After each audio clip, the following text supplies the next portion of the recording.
Salam damai sejahtera. Selamat malam saudara semua yang saya kasihi di dalam Kristus Yesus.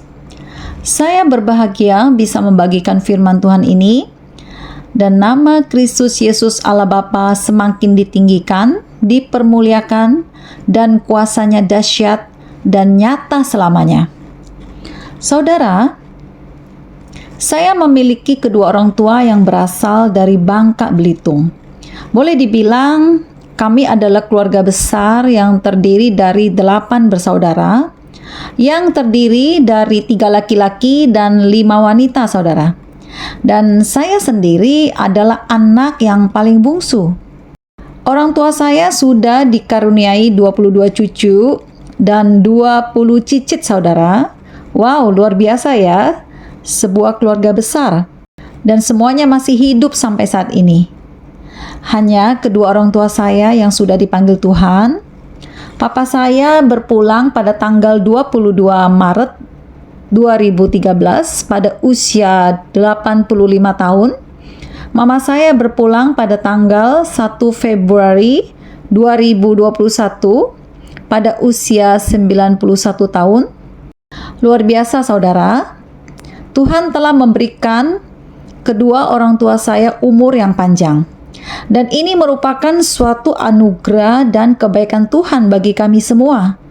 Karena sebelum kedua orang tua saya dipanggil Tuhan, Papa dan Mama saya terlebih dahulu mengalami kebaikan Tuhan dengan menerima mukjizat kesembuhan. Mama saya disembuhkan dari sakit jantung bocor melalui saya sendiri yang mendoakan Mama, dan Mama sembuh total. Begitu juga dengan papa saya, saudara. Papa disembuhkan oleh Tuhan Yesus dari penyakit osteoporosis kronis, dan papa menerima mukjizat dan sembuh total. Tuhan juga memakai saya untuk mendoakan papa. Saudara, papa saya sudah percaya dan telah menerima Kristus sebagai Tuhan dan Juru Selamat, dan telah dibaptis di salah satu gereja yang cukup besar di Jakarta.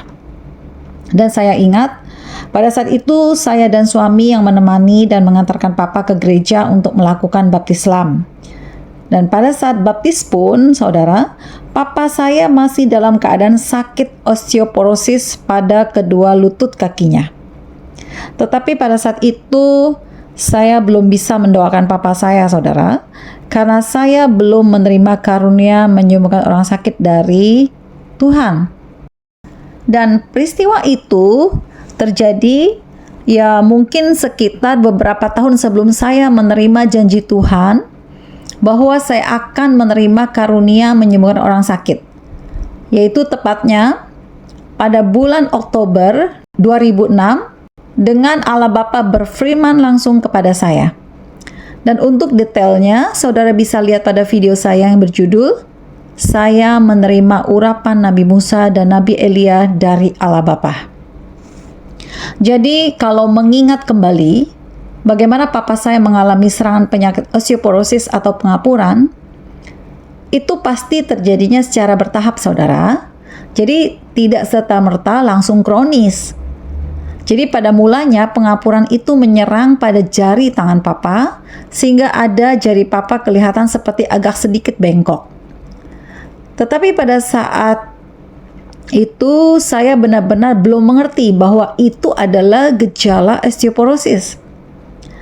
Lalu osteoporosis tersebut menjalar atau menyebar kepada kedua lutut kaki papa saya, sehingga membuat papa saya menjadi sulit jika ingin duduk ataupun ingin beranjak berdiri, karena akan sangat terasa nyeri dan ngilu pada lutut papa. Namun semakin berjalannya tahun, saya melihat pengapuran papa pada kedua lututnya semakin parah, saudara, sehingga membuat papa semakin sulit untuk berjalan dan cukup menderita. Terutama setiap mau melakukan pergerakan di area lutut. Dan memang hal ini juga dirasakan oleh semua orang yang saya layani yang kebetulan juga mengalami sakit osteoporosis. Dan mereka mengatakan mengalami hal yang sama, saudara. Tahun berganti tahun, maka mulai menyebarlah osteoporosis papa sampai kepada kedua pundaknya. Sehingga papa saya seperti merasakan ngilu-ngilu pada kedua pundaknya. Dan akhirnya Papa melakukan pengobatan dengan terapi berupa suntikan pada kedua lutut dan kedua pundak Papa setiap minggu, dan bertahun-tahun itu dilakukan.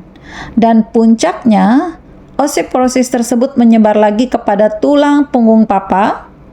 Jadi sekujur tulang punggung Papa rasanya seperti ngilu dan nyeri seluruhnya. Sampai di mana Papa pernah dirawat pada sebuah rumah sakit swasta selama 2 bulan. Dan pihak rumah sakit sendiri yang meminta agar Papa dirawat di rumah saja. Karena Papa tidak mengalami perubahan yang lebih baik. Karena tidak tahu lagi harus bagaimana, saudara, akhirnya Papa dibawa kembali ke dokter yang biasa berlangganan terapi suntik. Tetapi dokter tersebut menolak untuk menghandle Papa. Justru Papa tidak diperbolehkan lagi datang kepada dokter tersebut. Saat itu no hope, saudara. Akhirnya anak-anaknya pasrah total. Dan Papa akhirnya dirawat di rumah saja di Jakarta. Jadi tepatnya pada pertengahan tahun 2012, Allah Bapa sedang berada di sorga memerintahkan saya melalui suatu penglihatan anak saya, saudara, yang disampaikan secara audible.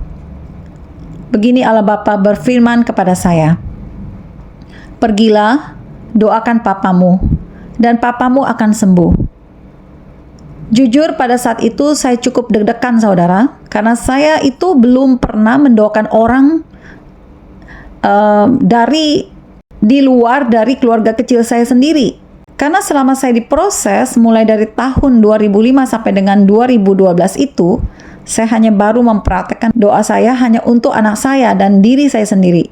Di mana saya pernah sakit kanker serviks dan sembuh total.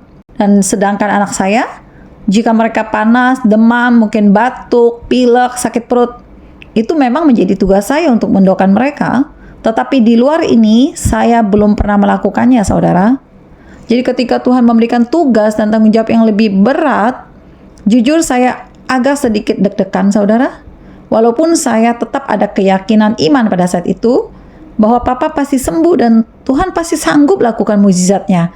Karena kita tahu Allah Bapa memiliki kuasa yang tidak terbatas. Pada saat itu, Papa dirawat di rumah salah satu rumah kakak saya di Jakarta. Dan memang tidak jauh letaknya dari rumah saya, saudara.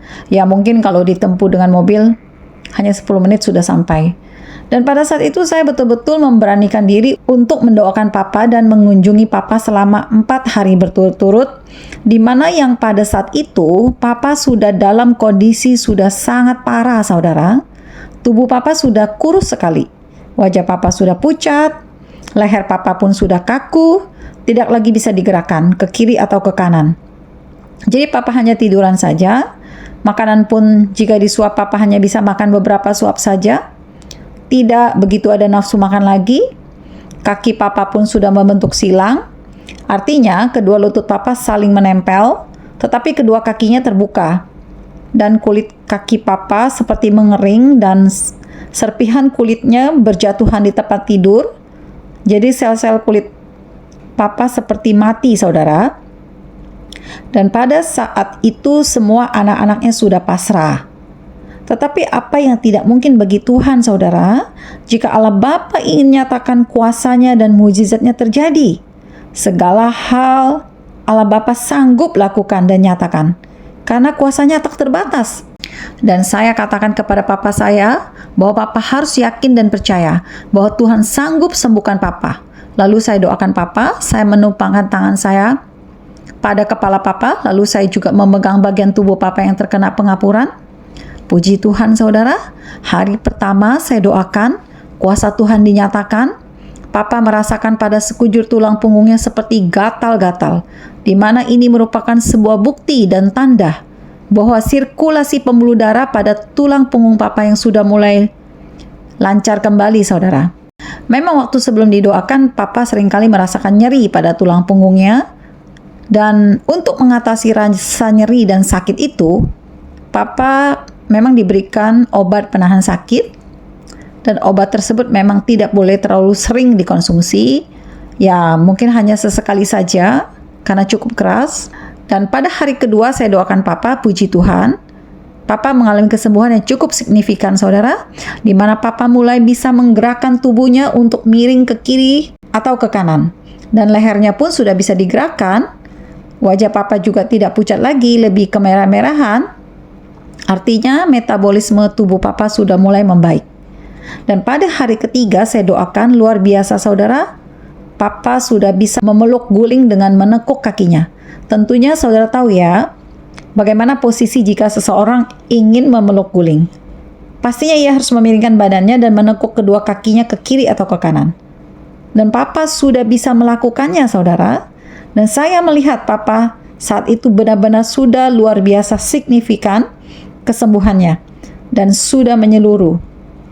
Dan yang luar biasanya lagi, pada hari ketiga ini, Papa seperti merasa kegerahan atau merasakan panas, seperti berkeringat. Dan ini menandakan Papa memiliki metabolisme tubuh yang sudah sempurna baik. Bahkan Papa saya minta nyalakan AC, saudara. Dan pada malam harinya sekitar mungkin pukul 9 malam, saya mendapat kabar Papa minta diangkat tubuhnya oleh perawat yang biasa merawat dan menjaga Papa. Dan pada saat diangkat, maaf saya harus mengatakannya, saudara, Papa mengalami BAB yang encer dan banyak sekali. Dan saya senang sekali mendengar hal ini, saudara. Karena ini merupakan suatu tanda bahwa kuasa gelap yang mengikat Papa telah keluar dan lepas seluruhnya. Dan apa sih yang membuktikan seseorang memiliki metabolisme yang baik? Bukankah seseorang dikatakan sehat tubuhnya jika orang tersebut memiliki nafsu makan yang stabil? Tidurnya bisa nyenyak, dan BAB-nya lancar, bukan? Jika seseorang tidak memiliki nafsu makan, BAB-nya tidak lancar, bahkan ada yang sudah 1 minggu atau 2 minggu tidak BAB, saudara harus mencurigai karena biasanya ada gangguan penyakit dalam yang mengakibatkan metabolismenya menjadi terhambat, yaitu mungkin saja mengalami gangguan pencernaan dan usus yang menyebabkan seseorang sembelit sehingga menjadi sulit BAB. Dan tentunya bukan hanya osteoporosis saja, saudara, tetapi seorang penderita kanker pun, maksud saya, segala jenis kanker pun akan sangat sulit untuk BAB. Dan pada hari keempat, pada pagi hari, saya mengunjungi Papa. Saya ingat waktu itu pukul 10 pagi, Papa sudah bisa bangun dari tempat tidur. Dan Papa minta berjalan sendiri tanpa dipegang oleh siapapun. Papa hanya menggunakan tongkatnya. Papa bisa berjalan, saudara, dari tempat tidur menuju meja makan. Saya pikir Papa berjalan cukup jauh. Wow, Tuhan Yesus Allah Bapa luar biasa ya. Dia sanggup lakukan apa saja, saudara. Dan di meja makan itu Papa duduk dan ngobrol. Dan di situ ada saya juga, saudara. Papa kelihatan sekali raut wajahnya bahagia. Saudara bisa bayangkan 2,5 bulan Papa hanya bed rest di tempat tidur. Sangat-sangat tidak nyaman dan tidak enak. Dan Papa mengatakan tidak ada yang dapat mengalahkan kuasa Yesus Kristus di dunia ini. Mengapa Papa katakan ini kepada saya? Karena Papa saya sudah merasakan kebaikan Tuhan Yesus secara pribadi. Di saat dokter-dokter angkat tangan, maka Kristus Yesus Allah Bapa turun tangan, saudara. Kuasa Allah Bapa memang dahsyat, saudara. Sekali Allah Bapa berfirman, tidak ada satupun kuasa lain di dunia ini yang bisa mengintervensi kuasa Allah Bapa untuk bekerja. Karena semua itu ada di dalam otoritas ilahi yang maha kuasa. Dan Allah Bapa benar-benar mengutus saya untuk mendoakan Papa saya. Dan ini adalah permintaan dan perintah Allah Bapa sendiri kepada saya. Akhirnya sekitar kurang lebih 9 bulan kemudian, tepatnya 22 Maret 2013, Papa saya kembali kepada pangkuan Allah Bapa di sorga pada usia 85 tahun. Pada momen itu, saya sangat sedih, saudara. Lalu saya pun kembali ke Bangka untuk menghadiri pemakaman Papa. Dan ada hal penting yang perlu saya bagikan, saudara, setelah kepergian Papa saya. Sekitar minggu pertama bulan April 2013, ya kurang lebih 2 minggu setelah Papa meninggal dunia, Allah Bapa kembali menampakkan dirinya melalui penglihatan anak saya, saudara. Dan dalam penglihatan tersebut, tampak Allah Bapa ada di sorga. Dan dalam penglihatan kali ini, Allah Bapa ingin menyampaikan pesan bahwa Allah Bapa akan menutup penglihatan anak saya, saudara. Dan tentunya sebelum penglihatan anak saya ditutup, ada beberapa percakapan saya dengan Allah Bapa dan juga pesan Allah Bapa yang disampaikan kepada saya, saudara. Saya akan jelaskan di sini apa saja percakapan tersebut. Yang pertama, saya bertanya kepada Allah Bapa, "Bapa, mengapa engkau mengambil Papa?" Allah Bapa menjawab, "Sudah waktunya dan sudah terlalu tua." Saudara tahu, Bapak itu menjawab tidak pernah bertele-tele, saudara. Singkat, jelas, padat. Karena dari jarak waktu saya doakan Papa itu berselang hanya kurang dari 1 tahun, saudara. Dan percakapan kedua adalah berupa pesan Allah Bapa kepada saya, yaitu Allah Bapa berfirman, "Aku akan menutup penglihatan anakmu dan akan digantikan dengan kamu." Saya syok saat itu, saudara. Saya cukup stres mendengar hal ini. Baru saja saya berduka, Papa meninggal. Sekarang penglihatan anak saya ditutup. Dan saya tidak bisa bertanya lagi. Karena saya berpikir jika saya mengalami peperangan rohani, bagaimana caranya Tuhan menuntun saya nanti? Tapi ternyata Allah Bapa tidak meninggalkan saya begitu saja. Dan inilah janji Bapa kepada saya. Allah Bapa berfirman kepada saya, "Aku akan menyertai kamu melalui kedua anakmu, suamimu, dan kamu sendiri. Aku akan menyertai melalui penglihatan langsung, penglihatan lewat mimpi, dan berbicara langsung dengan kamu." Setelah Allah Bapa sampaikan pesan ini, saudara, barulah saya merasakan lebih tenang, dan saya tidak khawatir lagi. Saya berpikir, mungkin Allah ingin anak saya lebih fokus ke sekolahnya, karena anak saya pada saat itu sedang mau menempuh ujian sekolah dan dia akan naik ke kelas SMA 1, saudara. Sehingga mungkin anak saya membutuhkan suatu konsentrasi yang lebih lagi untuk sekolahnya. Pada saat itu pemikiran saya seperti itu. Dan kenyataannya, setelah itu memang anak saya hampir tidak pernah mendapat penglihatan lagi. Hanya melalui mimpi beberapa kali saja. Dan Allah banyak memberikan penglihatan melalui anak saya yang kedua dan suami, dan juga melalui saya langsung. Saudara, Allah Bapa itu sangat sayang dan perhatian dengan anak-anaknya. Sama juga seperti bapak-bapak di dunia pada umumnya yang juga menyayangi anak-anaknya. Tapi saya mau katakan, Allah Bapa itu tegas, tidak bertele-tele. Tapi Bapa itu lembut, saudara. Saya akan beri contoh, saudara. Mengapa saya katakan Allah Bapa itu perhatian dan lembut?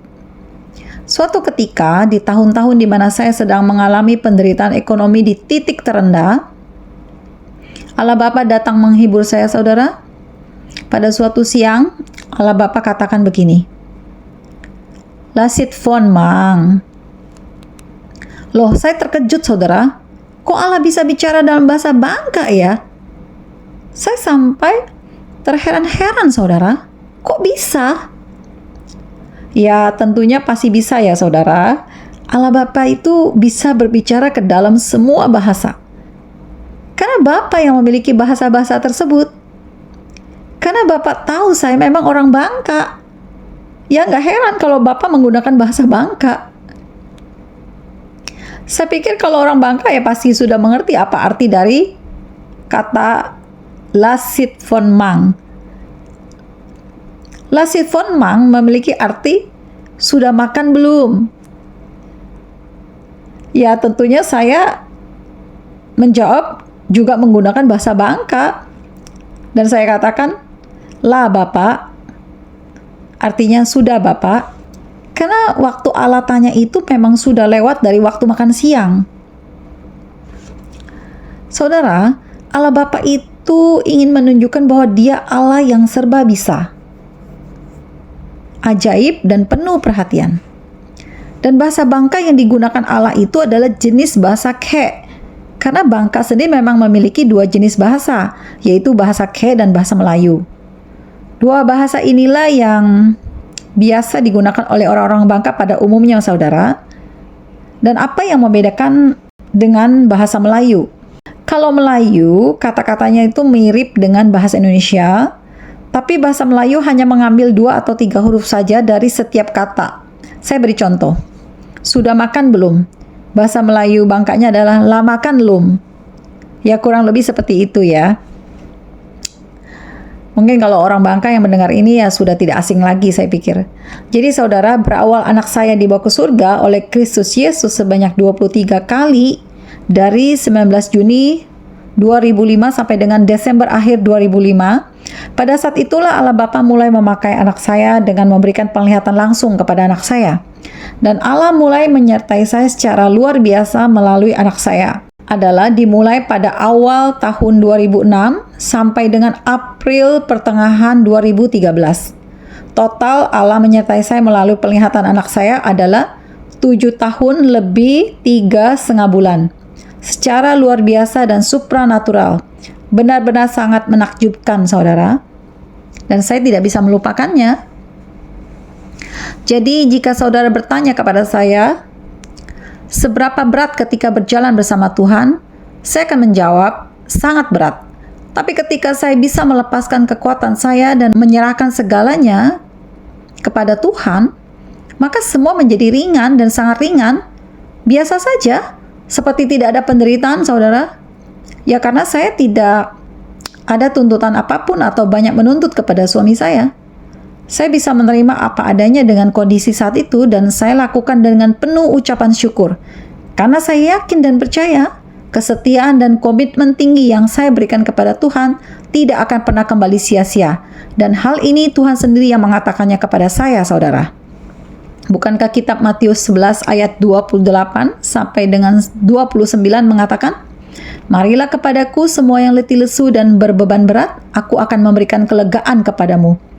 Pikul lekuk yang kupasang dan belajarlah padaku karena aku lemah lembut dan rendah hati dan jiwamu akan mendapat ketenangan." Jadi, ketika saudara memutuskan untuk datang kepada Tuhan, ketika saudara dirundung masalah atau ujian kehidupan menerpa hidup saudara, maka saudara akan memperoleh kelegaan yang dari Tuhan. Saudara seperti hilang beban berat yang selama ini mungkin saudara rasakan. Segalanya menjadi ringan. Dan terlebih lagi saudara akan merasakan sukacita dan bahagia luar biasa. Dan hal inilah yang benar-benar tidak bisa diterima secara nalar manusia saudara. Kok beban berat, menderita tapi bahagia? Karena orang dunia kan memiliki pandangan kalau sedang menderita, beban berat kan mestinya stres, khawatir.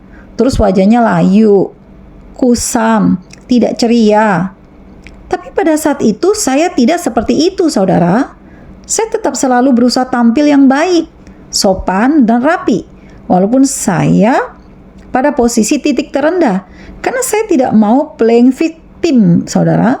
Artinya, sengaja menampilkan penderitaan saya melalui body language saya agar dikasihani oleh orang lain. Saya tidak pernah melakukan hal tersebut. Jangan menjual penderitaan demi dikasihani atau mendapatkan keuntungan. Jika memang saudara sedang sulit dan butuh pertolongan seseorang, dan memang Roh Kudus yang menuntun, ya tidak apa-apa, saudara harus bergerak dan berani untuk mengutarakan apa adanya sesuai keadaan yang saudara alami. Tanpa rekayasa, tanpa kepura-puraan, tanpa dibuat-buat. Penampilannya harus tetap rapi dan bersahaja. Karena saudara harus menghormati orang yang saudara tujukan atau yang saudara temui menurut tuntunan Roh Kudus. Saudara harus tetap memakai pakaian yang sopan, rapi. Karena kan mungkin saja ada yang sengaja pakai baju robek-robek atau baju yang sudah kucel mungkin agar dikasihani. Pura-pura sedih. Sikap ini tidak mencerminkan seorang anak Tuhan, saudara. Saudara harus menjaga wibawa ilahi pada diri saudara. Saudara harus tetap tampil bersahaja, rapi, dan tetap tenang. Tough, tidak boleh pura-pura menangis atau sengaja menunjukkan kesedihannya. Karena sikap ini menunjukkan saudara tidak mengandalkan Tuhan. Saudara telah melakukan playing victim. Karena jika orang yang saudara temui untuk memohon pertolongan, tapi ternyata tidak mau menolong pun, saudara tidak boleh sama sekali menjadi kecewa ataupun marah. Tidak boleh ya. Karena bisa saja terkadang Tuhan menguji saudara. Tuhan mau melihat apakah saudara tetap tegar atau tidak. Apakah saudara tetap mau berdiri di jalannya atau tidak. Jadi ketika menghadapi masalah, saudara tidak boleh gentar atau terbawa perasaan atas perlakuan-perlakuan orang-orang di sekitar saudara. Saudara harus cerdas melihat posisi saudara saat itu. Jika memang saudara sedang berada di bawah atau sedang direndahkan, ya terima saja. Jangan menggerutu sama sekali. Saudara tidak boleh sombong atau tinggi hati. Hindari perdebatan. Karena kan ada ya, sudah susah tinggi hati, gampang tersinggung. Tipikal orang-orang seperti ini tidak akan bisa menerima proses Tuhan. Tidak akan bisa dibentuk oleh Tuhan menjadi suatu bejana yang indah. Tidak akan bisa, saudara. Makanya saya katakan, orang-orang yang sampai bisa melakukan bunuh diri pun sebenarnya bukan hanya roh depresi saja yang menguasai mereka, tetapi juga iblis melempar roh kesombongan atau roh keangkuhan kepada mereka. Walaupun tidak semua kasusnya seperti itu, tapi porsi atau peran roh sombong bisa mendominasi seseorang lebih kuat untuk melakukan bunuh diri dibanding orang yang memiliki sikap rendah hati. Mengapa? Karena kalau seseorang memiliki sikap sombong atau tinggi hati, ia sangat menjaga gengsinya. Sedangkan orang yang rendah hati tidak perlu mempertahankan gengsinya. Tidak mau ambil pusing dengan masalah gengsi. Orang dunia mengatakan tidak mau termakan gengsi. Saya akan berikan contoh sebuah kasus, saudara. Ada seorang wanita muda yang hanya stres gara-gara tidak bisa menyelesaikan soal ujian, lalu melakukan bunuh diri dengan melompat dari sebuah apartemen yang cukup tinggi dan meninggal dengan cara tragis dan hancur tubuhnya, saudara. Saya tertarik bahas kasus ini. Bukankah dalam hal ini anak tersebut tidak bisa mengucap syukur atas apa yang ia hadapi? Ia seperti tidak bisa menerima kenyataan itu, bahwa jika nanti nilai menjadi jelek dan rendah, dan tentunya nanti akan kalah dengan teman-temannya, ya karena mungkin anak ini sangat berambisi untuk mendapatkan juara atau ranking dan menjadi yang terbaik di kelasnya. Jadi saya mau katakan dalam hal ini, orang tua perlu mendorong dan memotivasi anak untuk selalu berjuang, belajar, rajin, agar bisa meraih prestasi. Tapi ingat, jangan lupa katakan, apapun hasil akhirnya tetap adalah yang terbaik. Jangan sampai orang tua mendorong anaknya tetapi dengan menekan anak sedemikian rupa sehingga telah mempengaruhi psikologi anak, menjadi memiliki rasa takut dengan orang tuanya dan rasa malu dengan teman-temannya. Jadi orang tua harus bijaksana dalam memotivasi anaknya agar kuasa gelap tidak mudah mengintimidasi si anak dan tidak menjadi celah bagi iblis untuk menyerang anak-anak saudara. Ya memang semua tindakan bunuh diri memang berasal dari kuasa gelap melalui ilmu perdukunan. Tapi sikap orang tua dalam membimbing pun memberikan pengaruh atau dampak besar pada kesehatan mental anak. Atau orang tua harus terbiasa mendidik anak agar memiliki iman yang kuat, teguh, tough, tidak mudah goyah. Dan dari kecil sudah dilatih, saudara. Contoh lagi, ada seorang pengusaha kaya terkenal laki-laki berasal dari suatu negara. Tiba-tiba usahanya kolaps dan ternyata ia memiliki hutang yang sangat banyak atau terlilit hutang dalam jumlah yang besar. Lalu ia memutuskan untuk mengakhiri hidupnya dengan melakukan bunuh diri dengan cara melompat dari apartemen yang sangat tinggi, saudara. Bukankah tindakan bunuh diri yang ia ambil ada faktor keangkuhan atau kesombongan juga yang mendukung di samping roh depresi? Mengapa? Karena ia tidak mampu membayangkan bagaimana nanti jika ia tetap hidup, tapi dengan lilitan hutang yang begitu banyak. Iblis mulai mendakwa atau mengintimidasi dia, yaitu contoh, "Hey, kalau kamu nggak bayar-bayar hutang ini, semua harta kamu akan disita loh. Mobil, rumah mewah, properti lainnya akan disita. Bahkan perusahaan kamu pun sudah kehilangan kepercayaan. Nggak mungkin bisa running well atau berjalan lancar. Gaji karyawan pun nggak bisa dibayar lagi. Ayo, kamu jadi bangkrut loh. Kamu nggak malu? Terus kalau kamu nggak mau disita aset-asetnya, kamu pasti harus dipenjara. Karena disita pun perlu proses. Dan belum tentu cukup untuk membayar hutang seluruhnya. Bukankah kata-kata ini cukup membuat orang tersebut menjadi stres, saudara? Dan ia seperti tidak ada jalan keluar, buntu, seperti kiamat. Lalu iblis bilang lagi, "Sudah, mendingan kamu bunuh diri saja, selesai pasti urusan kamu. Dan kamu nggak pusing-pusing lagi." Jadi saudara, yang saya mau tekankan di sini, bukankah seseorang yang mengambil jalan pintas dengan bunuh diri, sebenarnya ada sikap kesombongan dan keangkuhan di dalam dirinya, saudara. Ia tentunya tidak rendah hati, pertama, dan ia tidak bisa menerima kenyataan hidupnya apa adanya, saudara. Bukankah jika ia tidak sombong dan memiliki sikap kerendahan hati, mestinya kan ia berani mempertanggungjawabkan semua perbuatannya dan mau menerima resiko apapun atas apa yang dia perbuat. Karena kan kalau sampai ia terlilit hutang begitu banyak, katakanlah ratusan miliar, semua itu kan karena orang tersebut salah di dalam mengambil keputusan atau kebijakan dalam berbisnis. Saudara, sikap inilah yang dikatakan sikap seorang pecundang. Tidak berani menghadapi risiko, pesimis, dan sudah kalah lebih dulu sebelum menghadapi peperangan. Saya harap anak Tuhan tidak ada yang seperti ini, saudara.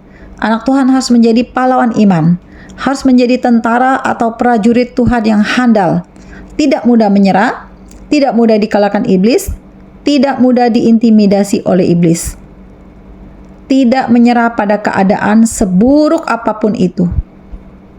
Saudara, dua kasus ini real terjadi, dan saya melihat dan menilai kasus permasalahan tersebut dari perspektif alam nyata atau dari yang terlihat secara kasat mata. Dan bagaimana jika saya menilai dari perspektif alam rohnya? Saya akan jelaskan. Dari perspektif alam roh, kedua-duanya berkatnya telah diambil semua oleh iblis. Mengapa? Karena jika seseorang mengalami sakaratul maut dengan cara bunuh diri, berarti berkat orang tersebut sudah berhasil diambil semua oleh iblis melalui ilmu perdukunan langsung ataupun lewat orang-orang yang terlibat perdukunan. Yang pertama, mungkin karena ada permintaan, karena mungkin sakit hati, hutang tidak mau dibayar, sudah ditagih-tagih, sehingga orang tersebut dikirim roh bunuh diri dan roh maut. Karena bagi orang dunia, cara berpikir mereka praktis saja, saudara. Kalau ditegur baik-baik tidak bisa, maka diselesaikan dengan cara alam roh saja. Toh nggak ada bukti juga kan? Kan rapi dan selesai. Ini cara pikir orang dunia, saudara. Saya harap anak Tuhan tidak ada yang melakukan hal ini ya. Sangat tidak boleh. Dan itu adalah perbuatan dosa yang Tuhan tidak sukai. Anak Tuhan harus sabar. Kalau nagih-nagih tidak bayar, harus sabar ya. Saudara harus serahkan ke dalam tangan Tuhan saja dan berdoa. Bukankah Allah katakan pembalasan adalah hakku? Jelas di sini pembalasan adalah haknya Tuhan, bukan hak manusia. Jika manusia melakukan pembalasan, sikap ini adalah dosa, saudara. Karena kalau saudara sabar, bahkan Tuhan sanggup menggantikan double porsi dari tempat yang lain, tanpa saudara duga tentunya. Kalau dilihat dari perspektif alam roh, yaitu suatu alam atau suatu dimensi di mana segala sesuatu tidak dapat dilihat dengan mata jasmani. Dan kemungkinan-kemungkinan yang akan terjadi, yang tentunya adalah dengan menggunakan azas praduga tak bersalah ya. Karena hal ini alam roh sifatnya.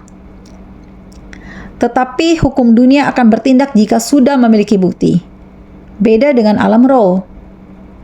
Jika bersalah di dalam alam roh, maka hukum Tuhan yang akan bertindak. Dan saya akan mulai pada poin pertama, kesimpulan apa saja yang bisa saya ambil pada kasus di atas berdasarkan perspektif alam roh.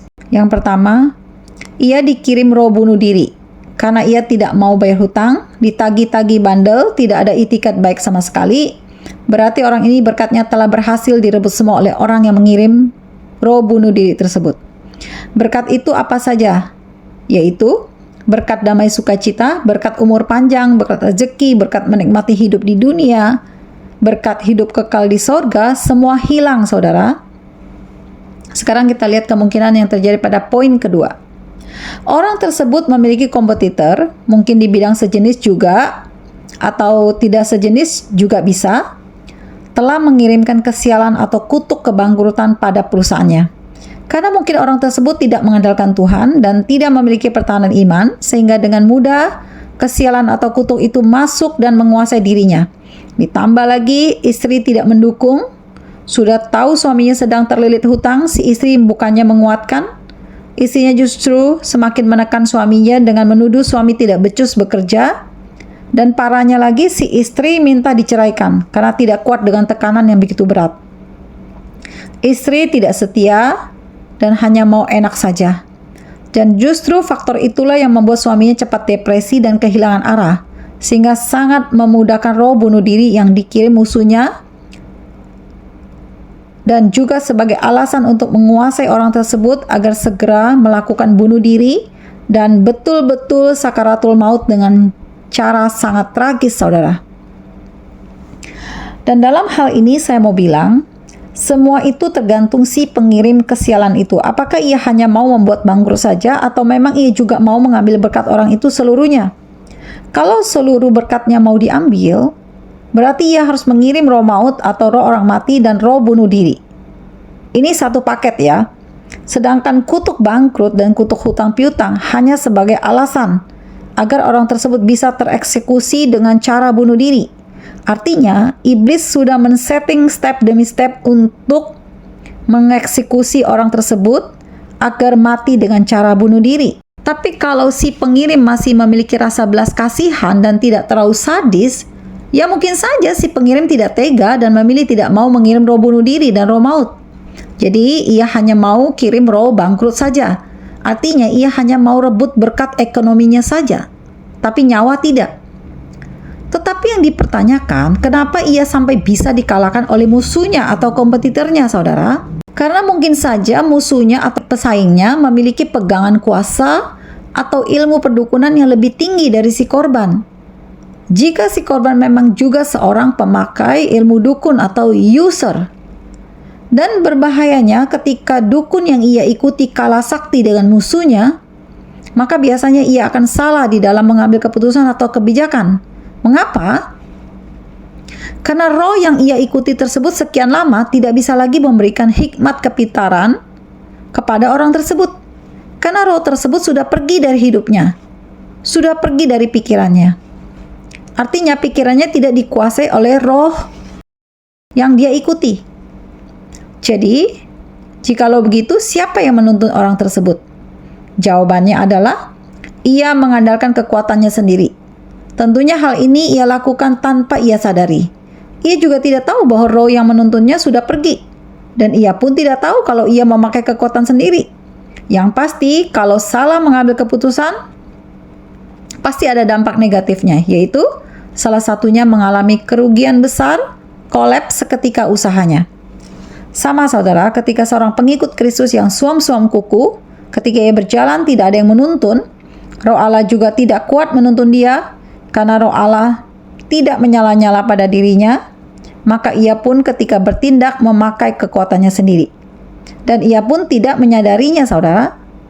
Barulah ia bertanya-tanya ketika ia sudah mengalami kegagalan atau kerugian, atau mungkin ia tertipu. Barulah ia menyalahkan dirinya sendiri dan menyesal dengan mengatakan, "Kok saya bodoh amat ya? Kenapa saya lakukan itu?" Bukankah hal ini yang seringkali terjadi, saudara? Tetapi ketika roh Allah yang menuntun, tidak akan gagal. Saudara seperti melihat mentari pagi yang bersinar cerah. Karena Allah menyertai. Karena janji Allah itu iya dan amin. Saudara, saya mau sampaikan, sangat bahaya jika manusia itu mengandalkan kekuatannya sendiri.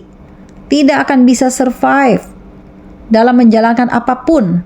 Bukankah di dalam Alkitab pun mencatat, terkutuklah orang yang mengandalkan kekuatannya.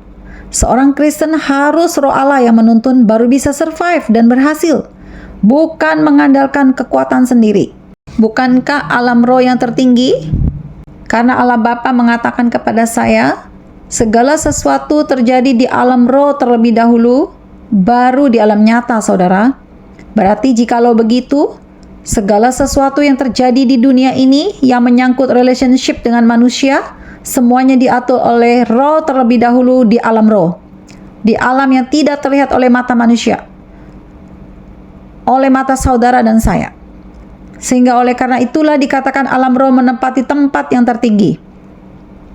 Ketika seseorang tidak diatur oleh roh, ia akan bodoh dan biasanya nggak bisa survive.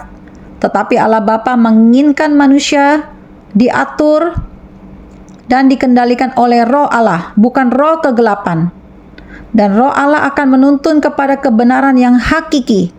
Tetapi roh kegelapan akan menuntun manusia kepada jalan kefasikan. Maka Alkitab mencatat, orang Kristen yang suam-suam kuku imannya pada akhirnya tidak akan mendapat apa-apa. Dan Allah memuntahkannya. Artinya di sini bukan berarti Allah itu jahat atau menghukum anaknya. Bukan begitu saudara. Bukan begitu pemahamannya. Tetapi karena berkat-berkat yang telah Tuhan sediakan bagi orang tersebut tidak bisa sampai kepada tangannya. Karena direbut oleh iblis. Sehingga inilah yang menyebabkan doa seseorang seringkali tidak sampai dan seakan tidak dijawab oleh Tuhan. Dan yang luar biasanya lagi, Allah Bapa itu selalu mengucurkan berkat-berkat dan rezeki kepada anak-anaknya walaupun anaknya tidak memiliki iman yang cukup untuk menerimanya. Karena kasih setia Allah yang begitu menyayangi anak-anaknya. Tapi jika berkat itu tidak sampai kepada tangan anaknya tidak boleh menyalahkan Allah Bapa ya. Itu karena dicuri oleh iblis yang setiap saat mengaum-ngaum mencari bangsa yang dapat ditelannya. Oleh karena itulah seorang pengikut Kristus jika menghadapi masalah harus segera mengucap syukur secepatnya, sesegera mungkin, lebih cepat lebih baik, agar berkat yang telah dicuri iblis segera kembali ke dalam tangan saudara. Semakin lama saudara tidak mengucap syukur, maka keadaan saudara akan semakin terpuruk dan berkat akan semakin menjauh. Maka Rasul Paulus mengajarkan, kejarlah yang tidak terlihat itu, jangan mengejar yang terlihat. Dan Alkitab pun mencatat, hanya sekelebat saja secara singkat tentang alam roh, dan orang-orang Kristen yang masih mengejar yang terlihat secara kasat mata, maka ia dikatakan belum memiliki iman sesuai yang diharapkan oleh Tuhan.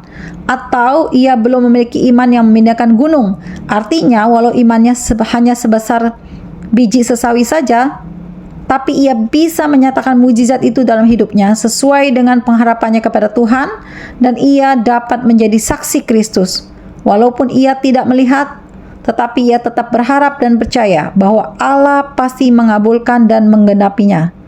Itu iman. Tapi jika harus melihat terlebih dahulu baru mau percaya, itu namanya bukan beriman atau tepatnya tidak memiliki iman. Karena hal itu pun bisa dilakukan oleh orang-orang di luar Kristen. Saya kembali kepada topik tadi. Sekali lagi saya katakan upah dosa adalah maut. Janganlah seseorang berbuat dosa, karena jika seseorang hidup baik saja, maut masih saja mengincarnya. Apalagi jika seseorang hidupnya tidak baik atau memiliki sikap hati yang jahat, iri hati. Bukankah ia mendorong dirinya sendiri untuk masuk ke jurang?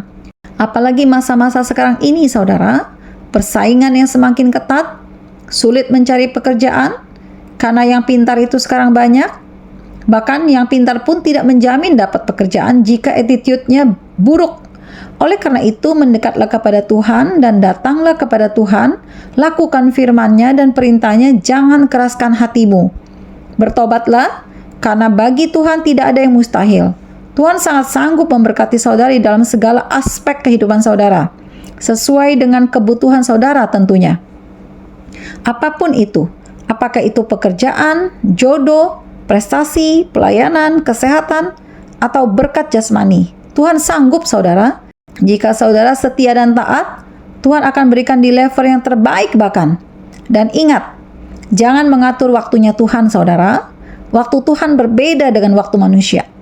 Sehingga dikatakan jika seseorang tidak mengenal jalan Kristus, tidak mengenal jalan kebenaran, mereka dengan mudah berbuat dosa dan mengalami kematian secara tragis. Tetapi jalannya Kristus bagaikan terbitnya surya mentari pagi yang bersinar lembut kekuning-kuningan, yang selalu memberikan pengharapan baru dan tidak akan terkalahkan oleh apapun juga saudara. Maka dikatakan, rahmat-Nya selalu baru setiap pagi dan tidak habis-habisnya kasih setia Tuhan bagi yang mengasihi Dia. Saudara, mari kita buka kitab Pengkhotbah 4 ayat 4 sampai dengan 6. Ayat 4, Dan aku melihat bahwa segala jeripaya dan segala kecakapan dalam pekerjaan adalah iri hati seseorang terhadap yang lain. Ini pun kesia-siaan dan usaha menjaring angin. Ayat 5, orang yang bodoh melipat tangannya dan memakan dagingnya sendiri. Ayat 6, segenggam ketenangan lebih baik daripada 2 genggam jeripaya dan usaha menjaring angin. Saudara, di sini Salomo ingin mengatakan dan mencurahkan isi hatinya bahwa janganlah saudara iri dengan kesuksesan seseorang, karena di balik kesuksesannya saudara tidak tahu bagaimana cara ia meraihnya. Mungkin saja di dalamnya ada tindakan-tindakan kefasikan yang mengandung iri hati terhadap seseorang yang ia lakukan tanpa diketahui oleh siapapun. Tetapi Tuhan mengetahuinya, saudara.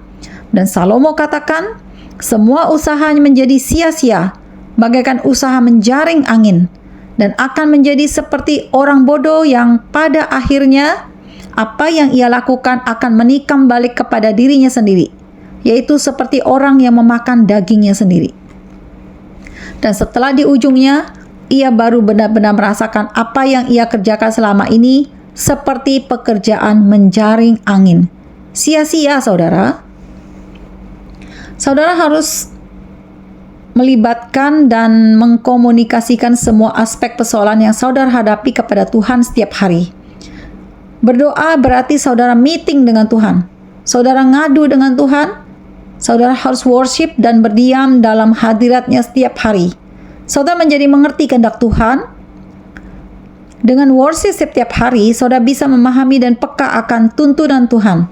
Saudara dapat mengerti pesan penting apa yang Tuhan mau sampaikan hari lepas hari. Saya mau beritahu, terkadang hampir setiap hari pesan Tuhan itu berbeda, saudara. Selalu ada saja hikmat Tuhan yang baru setiap hari. Jadi jika saudara worship dan doa hanya pada hari Minggu saja, dan hari Senin sampai dengan Sabtu, saudara misalnya hanya lakukan 1 kali atau mungkin 2 kali, maka akan banyak hikmat Tuhan yang lolos buat hidup saudara. Karena melalui worshiplah saudara memperoleh hikmat Tuhan. Dengan worship dan doa, saudara seperti sedang mengadakan eksklusif meeting dengan Tuhan. Karena di sorga pun Allah Bapa suka meeting, saudara. Tapi kalau Allah Bapa meeting di sorga, Allah Bapa menamakannya PS atau pertemuan sorga. Pernah beberapa kali Allah Bapa sampaikan kepada saya bahwa Bapa mau mengadakan pertemuan sorga. Pada saat itu memang Allah Bapa mengatakan kepada saya, yaitu untuk membicarakan persiapan-persiapan menyangkut misi dan visinya terhadap saya tentunya.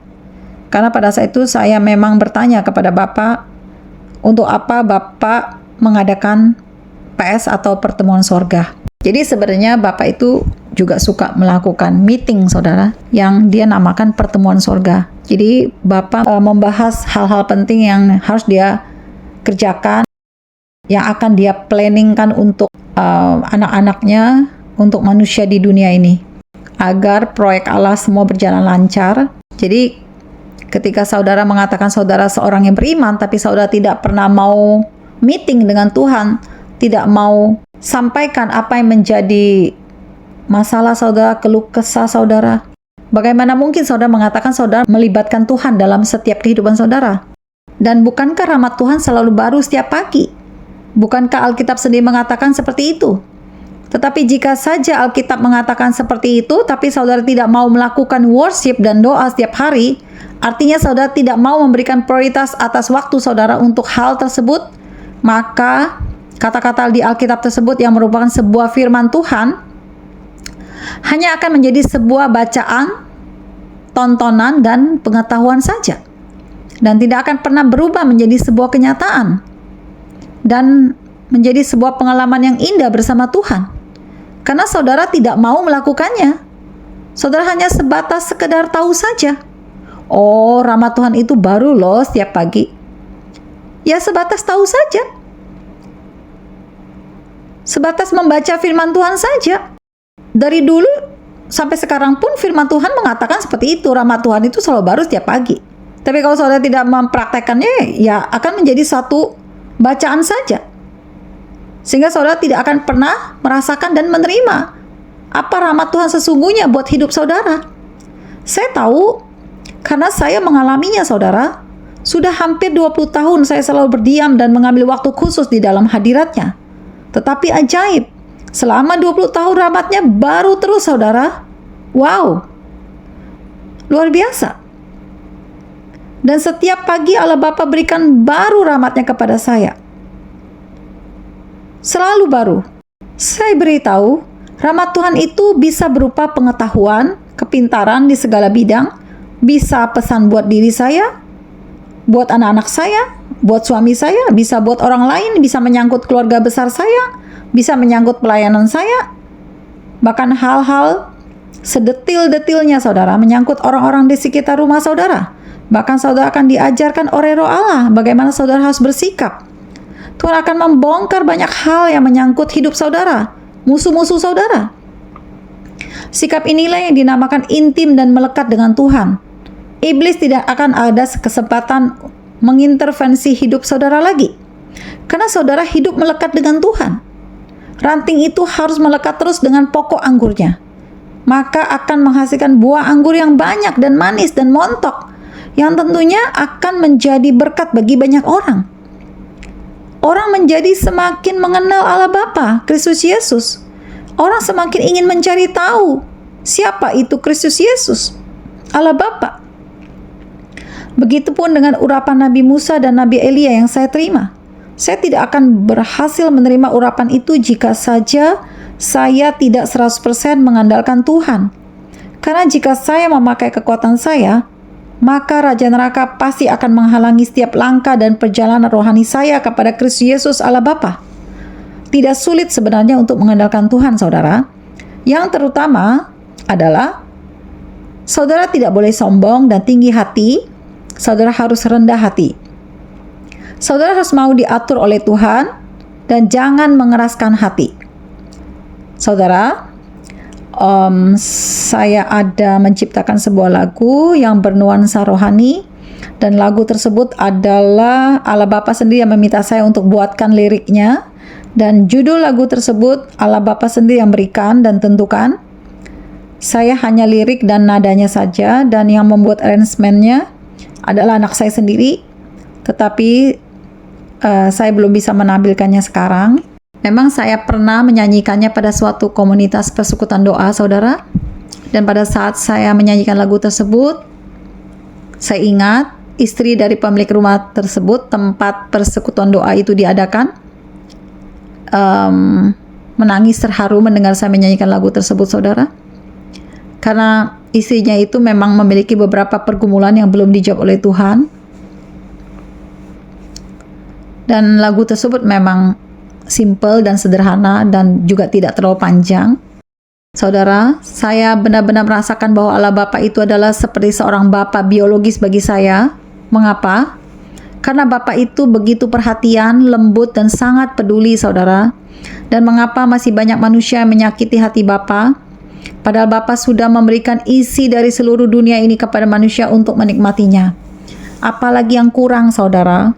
Manusia saling iri, tidak puas, serakah, suka merampas yang bukan miliknya. Bahkan yang membuat Bapa paling sedih dan teriris hatinya adalah ketika manusia tidak setia dan memilih berpaling untuk menyembah berhala dan mengikuti perdukunan. Perbuatan ini adalah kesedihan terbesar bagi Bapa, saudara. Mengapa saya katakan kesedihan terbesar? Karena hal ini memang tertera pada 10 perintah Allah yang ditulis Musa pada 2 loh batu di Gunung Sinai. Dan mengenai penyembahan berhala memang tertuang pada perintah Allah Bapa yang pertama, yaitu Akulah Tuhan Allahmu, jangan menyembah berhala, berbaktilah kepadaku saja, dan cintailah aku lebih dari segala sesuatu. Saudara, jelas ya, cintailah Allah Bapa dari segala sesuatu yang ada di dunia ini. Jadilah dan milikilah iman yang seperti Abraham, saudara. Saudara harus paham, jika perintah Allah itu ditempatkan pada urutan pertama, nomor 1, berarti perintah itu sangat-sangat penting, saudara. Walaupun 9 perintah lainnya juga penting untuk ditaati. Kembali kepada perjalanan rohani saya. Jadi ketika saya sudah membangun hubungan yang dalam dan intim dengan Tuhan dari tahun 2004 sampai dengan sekarang, sudah 20 tahun dengan konsistensi yang tinggi, maka saya tidak akan pernah membiarkan iblis merebut dan merusak hubungan saya dengan Tuhan yang telah saya bina tersebut. Dan saya akan tetap berusaha memaintain hubungan tersebut tetap baik, manis, bahkan lebih baik lagi, saudara. Saya tidak boleh membiarkan iblis merebutnya dari tangan saya. Karena melalui hubungan itulah saya memperoleh suatu kekuatan atau power, kuasa yang unlimited yang saya peroleh dari surga. Karena kekuatan atau power itu hanya dimiliki oleh Tuhan Yesus Kristus Allah Bapa kita. Jadi bagaimana seseorang bisa mengatakan ia kuat dan memiliki kuasa atau power jika ia tidak mau secara intens untuk berdoa, worship, dan baca firman Tuhan? Dan saya bicara worship and pray and baca firman Tuhan ini di dalam kapasitas dari hari Senin sampai dengan Sabtu secara pribadi, di luar hari Minggu. Karena kalau hari Minggu kan saudara sudah melakukan ibadah di gereja, saudara bersatu di dalam unity. Dan yang saya mau tekankan adalah hari Senin sampai dengan Sabtu. Bagaimana saudara memanage waktu saudara untuk tetap memberikan prioritas worship and pray and baca firman Tuhan. Hal ini penting untuk dilakukan saudara, agar iman saudara bisa bertumbuh secara signifikan dan saudara bisa mengalami terobosan iman. Karena iman itu timbul bukan dari ucapan atau kata-kata saja saudara, tetapi iman timbul dari perbuatan juga. Iman tanpa perbuatan sia-sia saudara, mati dan kosong. Sikap ini adalah salah satu cara untuk selalu memberikan makan iman saudara atau memberi makan tubuh rohani saudara. Saya beri contoh. Jika saudara perlu makan setiap hari dengan menu yang selalu berganti-ganti, hal itu adalah sebuah usaha yang saudara lakukan untuk memberi makan dan memanjakan tubuh jasmani saudara yang selalu menagih jika merasa lapar. Tetapi saudara juga harus ingat bahwa tubuh rohani atau roh saudara pun bisa lapar dan haus. Ketika tubuh rohani saudara lapar dan haus, saudara harus segera memberinya makan dengan menu yang tepat, yaitu worship, pray, and membaca firman Tuhan secara konsisten. Karena jika saudara sebagai parent melakukan hal ini, maka sikap ini akan terduplikasi kepada anak-anak saudara. Karena saudara tidak akan bisa menuntut kepada anak saudara jika saudara tidak terlebih dahulu melakukannya.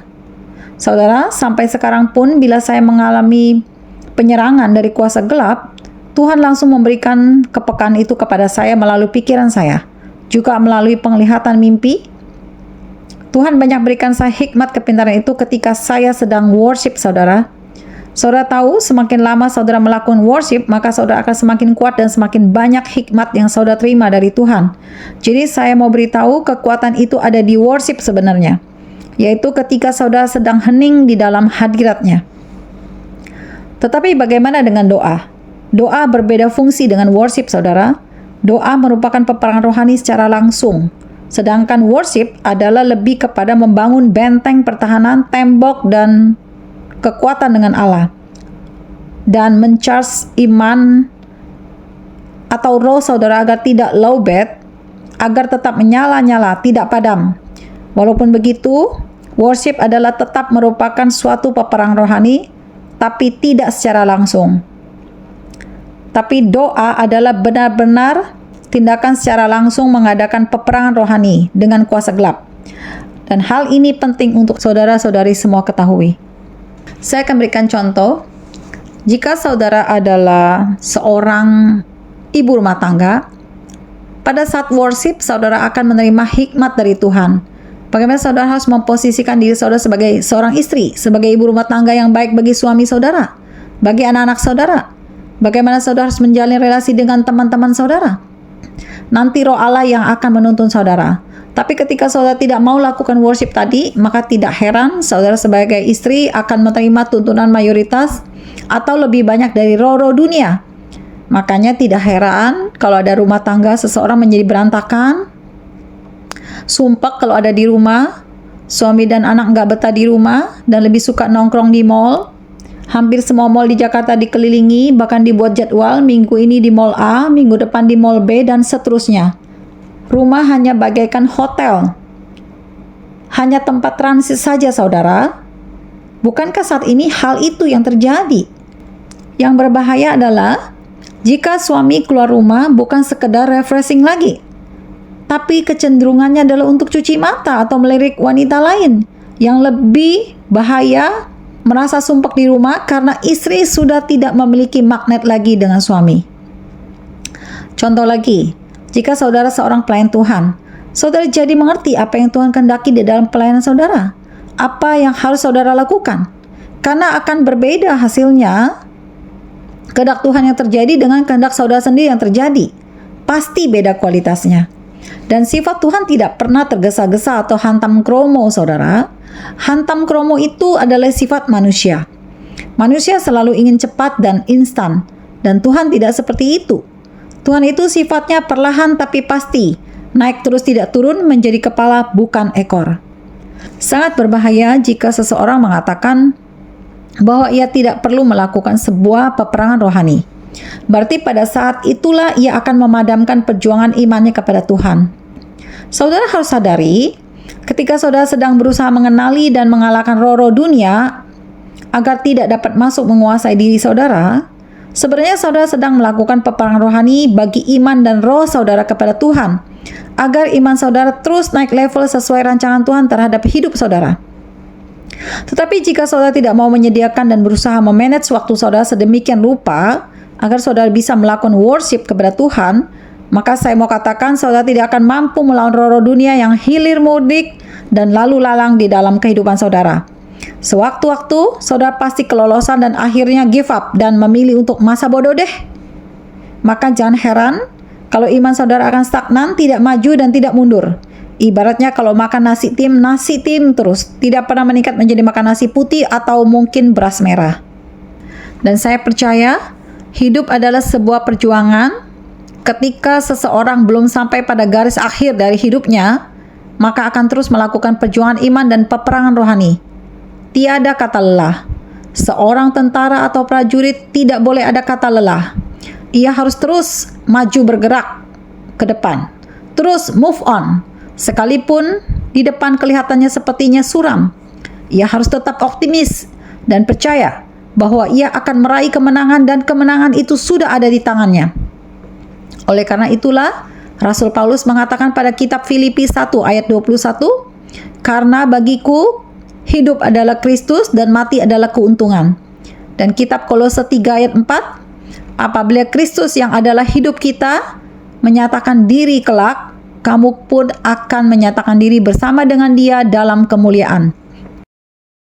Jadi, selama hidup saudara adalah untuk Kristus, maka saudara harus terus melakukan perjuangan iman dan peperangan rohani sampai saudara benar-benar telah menyelesaikan pertandingan iman saudara sampai garis akhir hidup saudara, atau saudara telah berpulang ke rumah Bapa di surga. Barulah dikatakan saudara finishing well. Saudara telah menyelesaikannya dengan baik. Dan bahkan saudara akan minum perjamuan kudus semeja dengan Kristus Yesus Allah Bapa nanti ketika sudah di sorga. Inilah yang dimaksud di dalam Kolose 3 ayat 4. Saudara akan menyatakan diri bersama dengan Kristus Yesus Allah Bapa dalam kemuliaannya dan kekal, saudara. Wow, that's great. Oke, saudara, maju terus, pantang menyerah. Persoalan apapun yang menghadang, jangan takut dan jangan menyerah. Jalan terus, sinar mentari pagi sudah menanti saudara. Karena tanpa perjuangan iman dan peperangan rohani, maka tidak akan pernah ada kemenangan. Dan tanpa kemenangan, tidak akan ada kesaksian hidup yang memuliakan Kristus Yesus Allah Bapa. Segala kemuliaan hanya bagi Allah Bapa, Allah Putra, Allah Roh Kudus. Haleluya, amin. Jesus Christ bless you all.